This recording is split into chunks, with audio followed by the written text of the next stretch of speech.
Hello students, welcome to EPG Pathshala. I am Dr. Jitendra Mohan Mishra, working as Associate Professor in the Department of Tourism Management at Indira Gandhi National Tribal University, Amarkantak.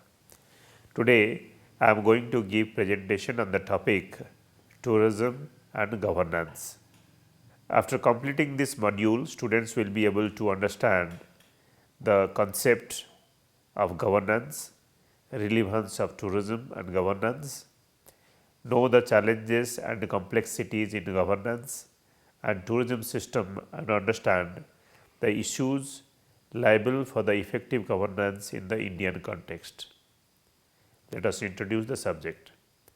The conception of governance refers to relationship between multiple stakeholders and how they interact with one another. It involves how stakeholders determine, implement and evaluate the rules for the interaction. Governance lays down well-defined governing principles that are institutionally and legally regulated based on fundamental principles, standards, procedures and practices. This collectively makes amicable environment for the effective delivery system with common objectives and agreements.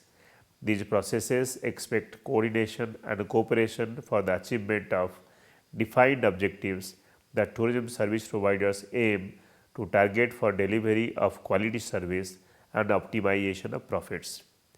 Governance is seen as a diverse set of governing elements and modules acting together on different spatial levels, as well as the procedure of a collective agency coordinating stakeholders and organizations in order to achieve common objectives. Governance is a process of steering coordinated activities among public, private and social players in the tourism system to make collaborations stronger and effective.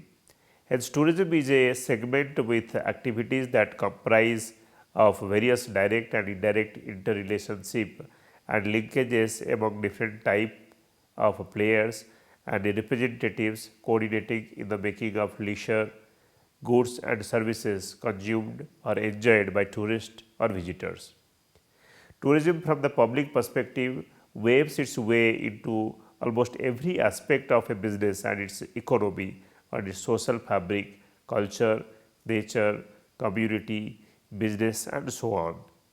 However, different fields of understandings and organizational boundaries can eventually be related to implementing good practices of rules and regulations.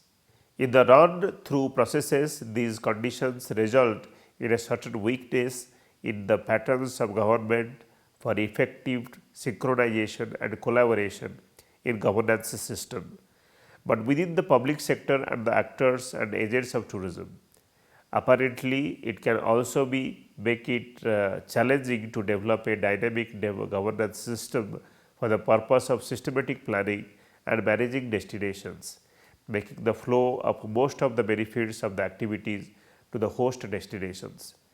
Given this fabric of associations and delicate tasks shaped by tourism industry, it appears paradoxical that small work is taken through the causes and effects of public policies assumed as directive mechanisms of government with the objective of enhancing effectiveness and the efficacy in the management of tourism business in more transparent manner. Travel and tourism is an important economic activity in most countries around the world, and measuring its direct economic impact is a critical task. As a result, the tourism sector is making significant indirect and induced impacts in the local economy of those countries where governance system becomes very robust. In the best of circumstances, many research studies have provided adequate spaces for making deeper investigations of governance mechanism when it comes to areas precisely associated to tourism business, transport policy, tourism promotion or marketing. It replicates an identical fragmented nature that exemplifies the tourism dynamics of tourism sector without an inclusive vision of the whole system. This is mainly striking at a time when there is a need to nurture the maximum possible contribution from the tourism to economic growth and development of destination region. Thus, the tourism sector has become one of a key area in the running economy progressively, and tourism acts as a transformative force for improving millions of lives worldwide. This is certainly possible through the ethical practice of good governance system. Let us understand the role of governance in tourism sector. Governance is a well thought out plan of action with an appropriate approach both theoretically and practically for running tourism organizations very effectively. These are the following dimensions of role of governance in tourism sector. The dynamics of progression in tourism substantiates the necessity to increase its impact with development by enhancing the need for various public, private and social sectors intervening in tourism production at any level. It may be national, subnational or supranational. The extent of considerations that pave a balanced way on their respective aptitudes and resources for the direction, association and management to establish sustainable collaborations through strong mechanisms it can establish and liaise in defining and tracking general objectives beneficial to society as a whole by diminishing the negative influence that tourism activities are generally inclined to make by default. Regarded in this approach, transnational and intra-governmental relations along with associations between the administration and the tourism production agents provide a structure for an enhanced considerate role played by government as a travel and tourism agent. With the ability to accept, endorse and competently produce the travel services conditions on their functions generally aid to create and endure value in the process of production and delivery of tourism services. Government entities or public tourism administrations at either national or subnational level are in a alignment with an ultimate role and their guidance should be reinforced. It is especially the absence of such governance that in the large cases makes it challenging for them to take the roles and responsibilities for public policy networks. With the dimensions to be more communicative, it can be more productive through a dialogue or a negotiation of the community problems that can influence on tourism production and the consumption processes. With the level of theoretical expansion of governance in the service sector, it is essential to give stability and expand the inadequate exertions. Recognizing the elementary constituents, this would come into a conception of governance pertinent to tourism by reviewing its consequences not only for the public policies that led to tourism development, but for public transport, public tourism administrations as an ultimate constituent of government that influence on impeding expansion. Determining the outlines of interface and organized engagements that may be necessary for operative governance in the travel and tourism sector with the intention of initial spaces for introspection about the public domain and mechanisms that could be in advantage to encourage services that enhance and help to endure the significance of tourism production and consumption. Objectives of governance in the tourism sector. With the objective of contributing to the identification, analysis and evaluation of aspects that help to plan, undertake and coordination a transition towards a new form of governance in the tourism sector. The intention is to stipulate and elucidate governing principles that actors are most pertinent to confirming that the actions of government are not only lawful in harmony with the prevailing context and institutions, but also that they can be integrated as essential and effective to see the encounters modeled by the fundamental and unclear context. Governance helps to achieve goals of collective interest shared by networks of actors involved in this sector, with the aim of developing solutions and opportunities through agreements based on the recognition of interdependencies and shared responsibilities. Further, governance can have diverse connotations along two interested dimensions.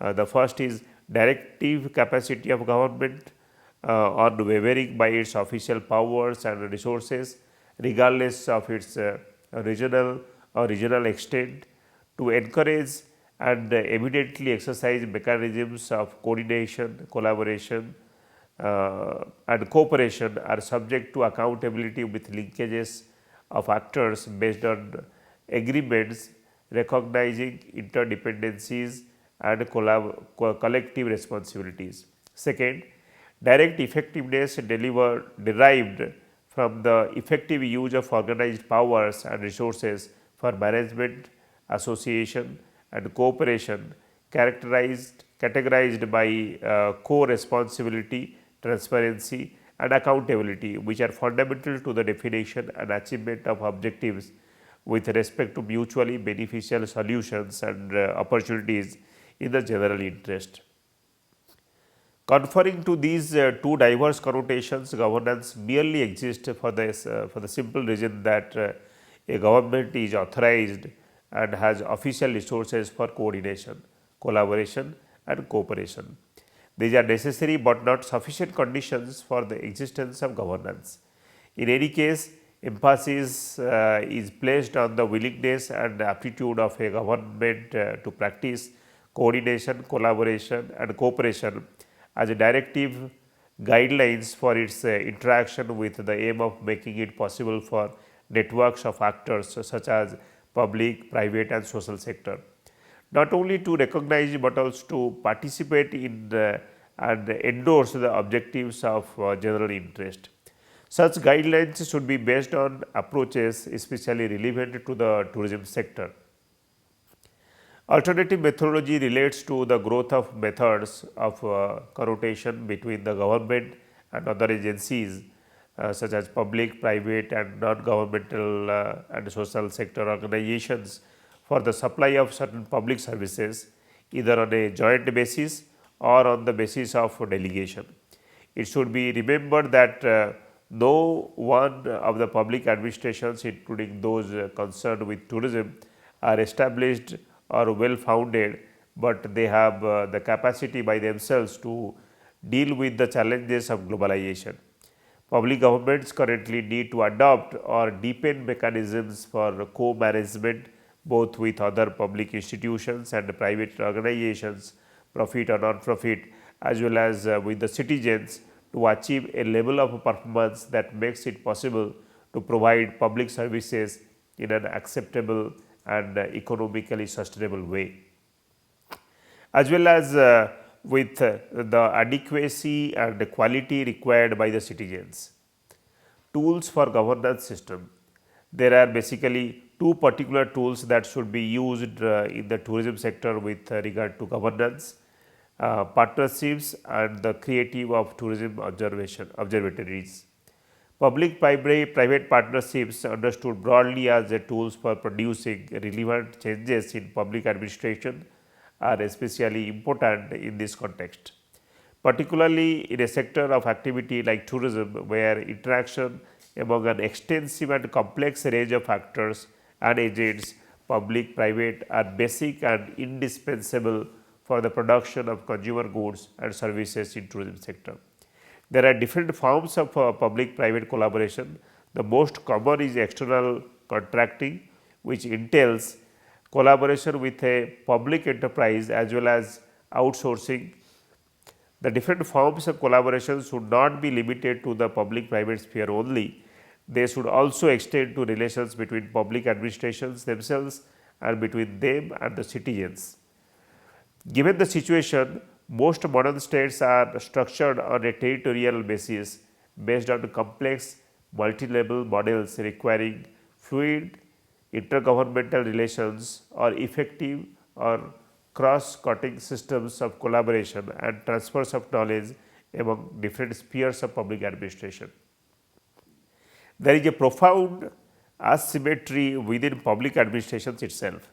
Many public administrations at subnational and especially local level lack the critical mass needed as institutions to manage more complex form of public-private collaboration, which like outsourcing require a series of complex activities ranging from a careful disaggregation of functions to the establishment of clear and measurable objectives, to the establishment of detailed conditions of service in quantitative and qualitative terms, and to the establishment of standards permitting the quality of services to be controlled and measured.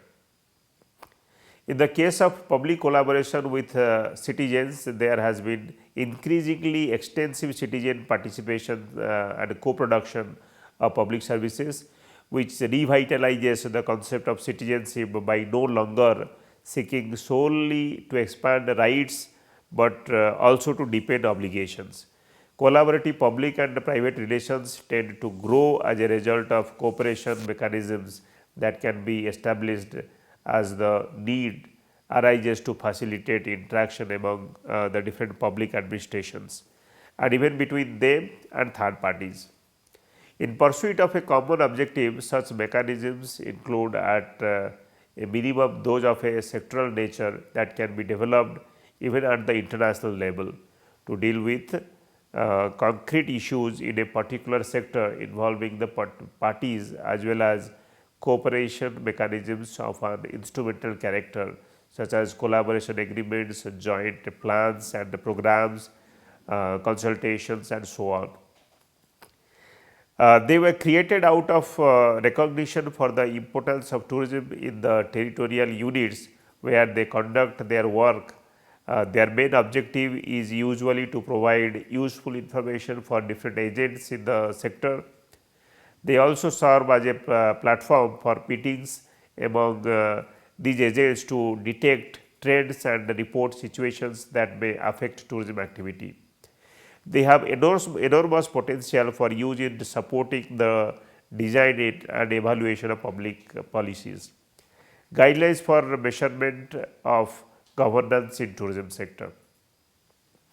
The ultimate aim is to support the possible construction and the development of a set of indicators to enrich tourism information systems, assuming their unquestioned usefulness to support decision making process in the public and private spheres, as well as to improve the design and implementation of public policies related to and impacting on the tourism sector.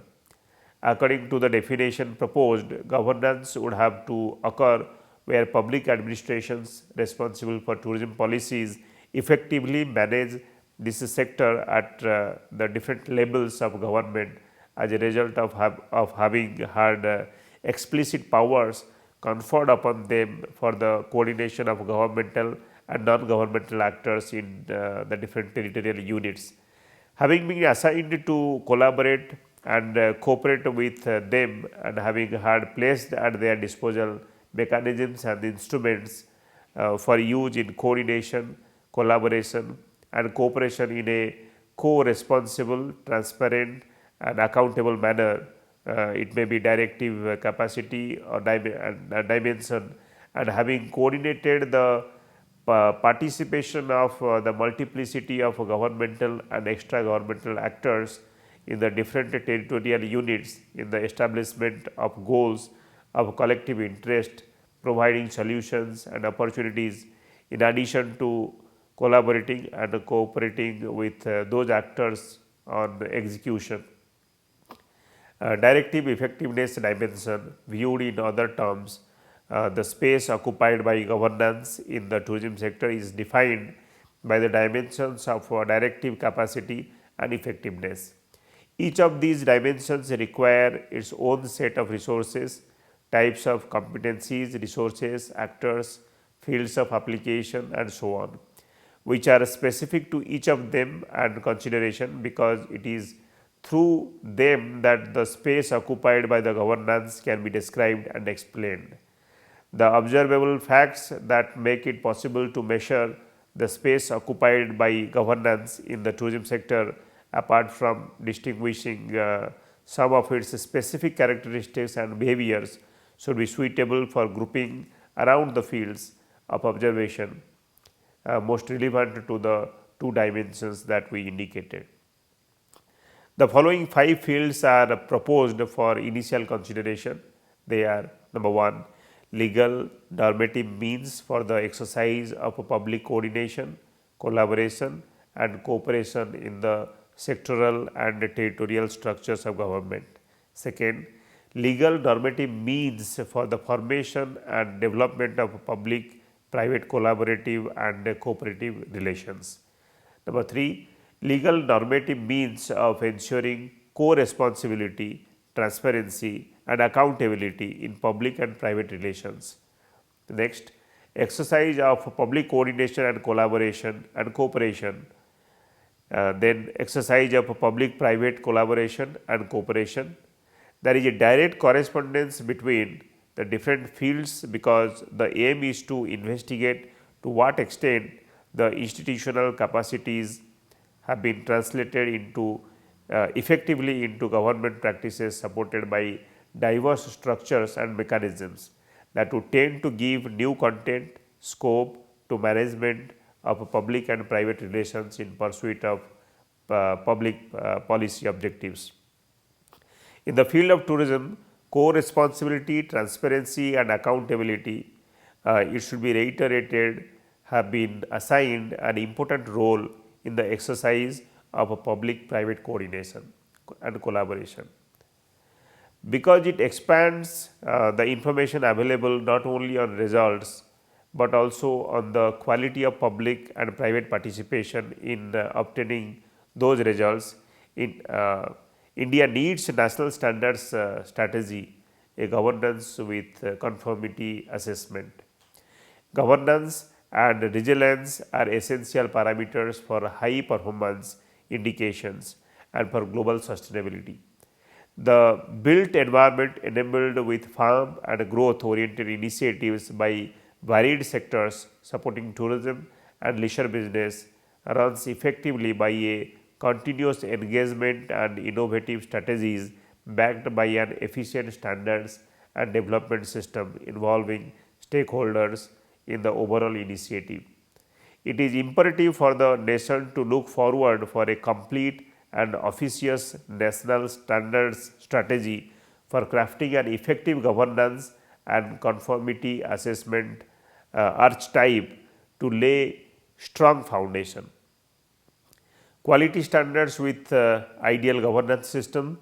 Good governance is assessed as opportunity of economic retreat, enhance the business environment and captivate foreign and domestic investment through 6 indicators such as control of the corruption, rule of law, regulation of quality, government effectiveness, political stability and the right to comment and response by the international institutions.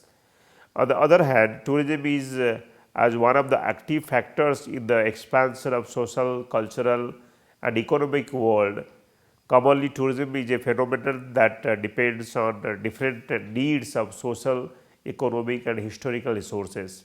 So, tourism is one of the economic parts that can be called as an invisible export and smokeless industry to increase foreign exchange earnings for a national economy, a worthy contribution to employment improvement and earnings.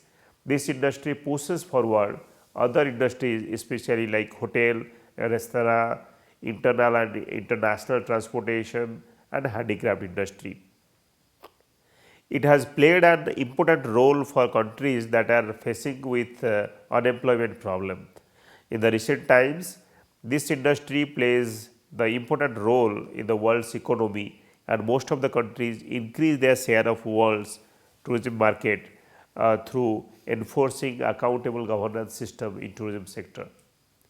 Role of destination governance with destination management organizations, which we call as DMO. Destination governance carries a critical responsibility of the destination planners as it ensures optimum coordination and cooperation among the stakeholders, proper formulation and implementation of policies and plans, and the smooth functioning of the tourism industry. An in-depth study on the participation of stakeholders in the destination management organization activities links it to destination governance. Agencies at tourism destinations may choose its governance style differentially in order to achieve the goals set by the destination. There is a dire need for a systematic approach in governance tools as with the wrong means of governance. Several collaborative tourism destination marketing associations shall fail to position their destinations when they do have a good governance system. The system of governance can be loose or tight, wherein there are a formal or an informal medium of control mechanism. So, invariably governance is viewed as the collaborative effort of both destination and its prime stakeholders. In a crisis situation, the collaborative efforts and cooperation of all is called for. Therefore, the contributions offered by the stakeholders, that is private, and the role of NGOs, residents in the decision making process in the destination management organization is very vital. Assessing the various pros and cons of destination governance through stakeholder participation is encouraged. It may result in a lack of a consensus, and it is found no inter-organizational dialogue between the stakeholders. The level of trust, collaboration and reciprocity between the stakeholders is usually low. DMOs take initiative in managing stakeholder coordination based on aspects of trust, risk sharing as well as strategic consensus. So, the collaborative relationship or partnership may vary according to the different kind of stakeholders involved in destination governance. Network methods are used to recognize stakeholders of a destination towards the development of tourism activities and to destination governance. Unified inter-organizational networks are necessary in creating integrated tourism experiences. Broadly, a tourism destination portrays a cluster of interconnected stakeholders entrenched in a social network, and they interact jointly, meeting visitor needs and produce the experience that the travelers consume. To summarize, the governance system may be considered as the tool by which the destination adapts to change, and the dynamics of a destination system is quite complex. A low density of cohesiveness to be addressed by policy and management interventions with a value creation system. This allows the identification of differences in the measures of inter-organizational cohesion in different settings. Therefore, a destination can perform well in the global market and emerge very successful through effective strategies for governance. A systematic governance system enhances the overall effectiveness of the destination. With this, I would like to conclude this presentation. Thank you.